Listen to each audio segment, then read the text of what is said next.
আচ্ছা, আসলে মূলত প্রতিদিনের মতো আমাদের কালকেও এসিডিআর সাহেবের নাইট ডিউটিটা ছিল, নাইট মোবাইল ডিউটি। ওই সময়তে একটা গাড়ি নাইট মোবাইল ডিউটি করার সময় কাপড়ামারি এরিয়াতে, ব্রিজের এরিয়াতে, সেখানে একটা গাড়িকে সন্দেহ হয়েছে, সাসপেক্ট হয়েছে। ওই গাড়িটা সাসপেক্ট হওয়াতে উনি এবং ওনার স্টাফ, এসিডিআর সাহেব এবং তার স্টাফ গাড়িটাকে দাওয়া করছে।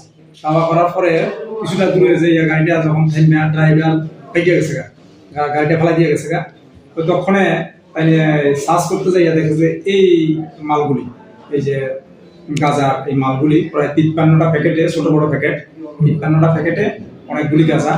এইগুলি তার সঙ্গে সঙ্গে তাই ইনফরমেশন করলো থানায় ইনফরমেশন করছে, আমারও ইনফরমেশন করছে এসডিও পুলিশ সরকার। তো আমরা তাড়াতাড়ি দৌড়াইয়া গেলাম, দৌড়াইয়া যাইয়া তখন দেখলাম যে হ্যাঁ তাই এগুলি রিকভারি করছে। রিকভারি করে একটা সিজার লিস্ট করে সুমোটো একটা কমপ্লেন দিছে। কমপ্লেন গুলো এটা তো